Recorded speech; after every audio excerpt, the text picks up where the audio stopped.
আল্লাহ তাআলা কিয়ামতের কঠিন ময়দানে যেদিন স্বামী স্ত্রীকে চিনবে না, স্ত্রী স্বামীকে দেখে পালিয়ে যাবে, বন্ধু বন্ধুরে চিনবে না, পীর সাহেব মুরিদরে চিনবে না, মুরিদ পীর সাহেবরে চিনবে না, দলের কর্মী তার নেতারে চিনবে না, নেতা তার কর্মীরে চিনবে না, বন্ধু বন্ধুরে দেখে পালাবে। এই কঠিন মুহূর্তে সূর্যটা মাথার কাছে চলে আসবে, জমিনটা তামার জমিন হবে, আজকের জমিনের মতো নয়।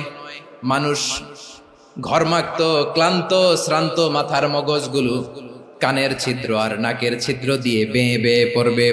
বিশ্বনবী ফরমান, কিয়ামতের ওই কঠিন ময়দানে 7 শ্রেণীর ব্যক্তিকে রব্বুল আলামিন তার আরশের নিচে ছায়া দিবেন।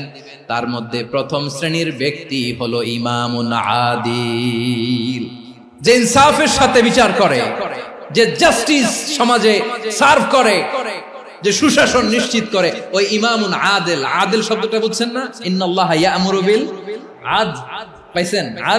আদিল। 7 শ্রেণীর ব্যক্তিকে আল্লাহ তাআলা সুশীতল আরশের নিচে ছায়া দিবেন, যেদিন তার দেয়া ছায়া ছাড়া কোনো ছায়া থাকবে না। এর প্রথম হচ্ছে ইমামুন আদিল, ন্যায়পরায়ণ শাসক। চিল্লায় বলেন সুবহানাল্লাহ। আবার বিশ্বনবী বললেন, ইন্নাল মুকসিতিনা ইনদাল্লাহি আলা মানাবিরা মিন নূর আন ইয়ামিনির রহমান। কিয়ামতের দিন যারা ন্যায় পরায়ণ হিসেবে আল্লাহর সামনে দাঁড়াবে, কিয়ামতের দিন রব্বুল আলামিন তার আরশের ডান দিকে ওই ন্যায় পরায়ণ লোকদের জন্য আরশের ডান দিকে একটা নূরের মিম্বারে তাদেরকে বসার সুযোগ করে দিবে। আল্লাহর আরশের ডান দিকে ন্যায় পরায়ণ লোকদের জন্য আল্লাহ তাআলা নূরের মিম্বার বানাবে। 4টে কেন কথা মনে করেছেন? আল আদাল, জাস্টিস। ইন্নাল্লাহা ইয়া'মুরু বিল আদল। আল্লাহ তাআলা এই আদালতের নির্দেশনা দেন, সুবিচার, সুশাসন। প্রিয় ভাইয়েরা, এটা আমরা বাংলাদেশে চাই কি চাই না? এই যে অরাজকতা, এই যে অন্যায়, এই যে জুলুম, এই যে ইনকনসিস্টেন্সি সমাজের অসঙ্গতির প্রধান কারণ জাস্টিস নাই, সুবিচার নাই, সুশাসন নাই। শেষবারের মতো আওয়াজ করে বলেন তো, আমরা বাংলাদেশে আদল চাই কি চাই না? তাহলে প্রথম নির্দেশনা শেষ। আল্লাহ তাআলা তোমাদেরকে আদলের আদেশ দেন। এরপরে আল্লাহ বললেন, আমি তোমাদেরকে ইহসানের আদেশ দেই। ইন্নাল্লাহা ইয়া'মুরু বিল আদলি ওয়াল ইহসান। আমি তোমাদেরকে যেমনি আদলের নির্দেশনা দেই, তেমনি ভাবে তোমাদেরকে ইহসানের নির্দেশনা দেই। ইহসান, আওয়াজ করে সবাই বলেন তো ইহসান। ইহসান মানে কারো প্রতি সফট হার্টেড হওয়া, মহানুভব হওয়া, অনুগ্রহ পরায়ণ হওয়া, অনুগ্রহশীল হওয়া, একে অপরের প্রতি দয়াদ্র হওয়া। একে অপরের প্রতি দয়াদ্র, অনুগ্রহশীল হওয়া ছাড়া মানবিক সমাজ কশিনকালেও গঠন করা সম্ভব না। প্রিয় ভাইয়েরা, সুন্দর আচরণ দিয়ে, ইহসান দিয়ে যা জয় করা যায়, নরম আচরণ দিয়ে যেটা অর্জন করা যায়, কঠোরতা দিয়ে সেটা পারা যায় না। বিষ্ণু ঈসা ইসলাম ইহসান দিয়ে, কোমল আচরণ দিয়ে, তার অনুগ্রহ দিয়ে তিনি অনেক কাফিরের হৃদয়কে জয় করে ফেলেছেন। সাইয়েদনা সুমামা ইবনে উসাল রাদিয়াল্লাহু তাআলা আনহুর কথা মনে পড়ে যায়। তিনি ছিলেন ইয়ামামার বাদশা। মদিনাতে বিশ্বনবীকে হত্যা করার নিয়তে এসেছিলেন। গোপনে গোপনে বিশ্বনবীকে হত্যা করে আবার ইয়ামামাতে তিনি ফিরে যাবেন। কিন্তু কি অবাক করা কাণ্ড, হত্যা করতে পারে নাই, সাহাবাদের হাতে তিনি ধরা পড়ে গেলেন। সাইয়েদনা সুমামা ইবনে উসাল রাদিয়াল্লাহু তাআলা আনহু হত্যার নিয়তে আসলেন, কিন্তু হত্যা করতে পারলেন না। সাহাবারা ওনাকে ধরে ফেললেন, ধরে মসজিদে নববীর পিলারের মধ্যে বেঁধে রাখলেন। সুমামা ইবনে উসাল, সিরাত থেকে শুনে, সিরাত থেকে শোনাচ্ছি, রাদিয়াল্লাহু তাআলা আনহু ইয়ামামার অধিপতি ছিলেন। বিশ্বনবীকে হত্যার জন্য আসছেন, ধরা পড়ে গেছেন, এখন মসজিদে নববীতে বেঁধে রাখছেন। তার মানে বন্দী। এখন স্ট্যাটাস কি? বন্দী, ক্যাপটিভ। তো বিষ্ণু ঈসা ইসলাম সাহাবাদেরকে বললেন, তার খোঁজ খবর নিও, সুমামা ইবনে উসালের খোঁজ খবর নিও।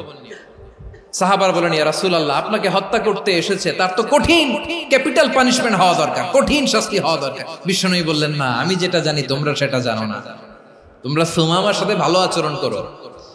বিশ্বনবী সুমামার কাছে গেলেন। প্রথম দিন যে তিনি কালেমার দাওয়াত দিলেন, ইমানের দাওয়াত দিলেন, ইসলামের দাওয়াত দিলেন, রিসালাতের দাওয়াত দিলেন, আখিরাতের দাওয়াত দিলেন। পরের দিন যে বিশ্বনবী সালাতের দাওয়াত দিলেন, যাকাতের দাওয়াত দিলেন, ইসলাম কি, কিভাবে, কেমন করে পালন করতে হয় চমৎকার আর্টিকুলেট করতে শুরু করলেন। তন্ময় হয়ে সুমামা ইবনে উসাল রাদিয়াল্লাহু তাআলা আনহু বিশ্বনবীর কথাগুলো শুনতে আরম্ভ করলো। একদিন নয়, 2 দিন নয়, টানা 3 দিন বিশ্বনবী সুমামার কাছে ইসলামকে প্রেজেন্ট করেছেন, উপস্থাপন করেছেন। আওয়াজ করে বলেন, কয় দিন? 3 দিন। 3 দিন মসজিদে নববীতে বাধা। আর সাহাবীদেরকে বললেন, তার খোঁজ খবর নিও, তোমরা যে রুটি বানাও এর মধ্যে সবচেয়ে ভালো আটার রুটিটা তারে দিও, সবচেয়ে রিফাইন্ড খেজুর, যেটা পিওর খেজুর, এটা তারে দিও। আর বিশ্বনবী নিজের উট থেকে দুধ দহন করে ওনার বাড়ির এক কর্মচারীকে বলেছেন, দুধ দহন করে সুমামার জন্য নিয়ে যেও। সুবহানাল্লাহ পড়বেন না? সবাই তো অবাক, ইয়ামামা থেকে আসছে নবীকে হত্যা করতে, বিশ্বনবী দেখে তারে জামাই আদর করে। একদিন নয়, 2 দিন নয়, টানা 3 দিন বিশ্বনবী এভাবে সুমামার কাছে যেয়ে ইসলামকে প্রেজেন্ট করতে আরম্ভ করলেন, ইসলামকে উপস্থাপন করতে শুরু করলেন। আর তাকে চমৎকার এন্টারটেইনমেন্ট, আপ্যায়ন দিতে আরম্ভ করলেন। টানা 3 দিন যখন ইসলামের দ্য বিউটিজ অফ ইসলাম, ইসলামের সুমহান বাণী, সৌন্দর্য তার কাছে উপস্থাপন শেষ, তাকে আপ্যায়ন শেষ, বিশ্বনবী বললেন সাহাবাদেরকে, যাও এবার সুমামার হাতের পায়ের রশি দুটো খুলে দাও। সাহাবারা তর্ক জুড়ে দিলেন, লা ইয়া রাসূলুল্লাহ, এমনটা করবেন না, তো ভয়ঙ্কর ভয়ঙ্কর খুনি, কি জানি কি হয়ে যায়। বিশ্বনবী বললেন, না, তার হাতে পায়ের রশিগুলো খুলে দাও। সাহাবারা বিশ্বনবীর কথা মতো তার হাতে পায়ের রশিগুলো খুলে দিল। সুমামা মুহূর্তের মধ্যে মসজিদে নববী থেকে বের হয়, ইয়ামামায় ফিরে না যে মসজিদে নববীর পাশে একটা খেজুর বাগান ছিল, সেখানে চলে গেলেন। সেখানে একটা ছোট্ট কুয়া ছিল, কুয়ার পানি দিয়ে তিনি গোসল করলেন। সুবহানাল্লাহ পড়েন। কুয়ার পানি দিয়ে গোসল করে মসজিদে নববীর সামনে এসে বিশ্বনবী এবং সাহাবাদের সামনে দাঁড়িয়ে সাব্বাবা উঁচু করে বললেন, আশহাদু আল্লা ইলাহা ইল্লাল্লাহ ওয়া আশহাদু আন্না মুহাম্মাদান আবদুহু ওয়া রাসূলুহু। আমি সাক্ষ্য দিচ্ছি আল্লাহ ছাড়া কোনো ইলাহ নাই, আর মুহাম্মদ আল্লাহ তাআলার প্রেরিত বান্দা এবং রাসূল।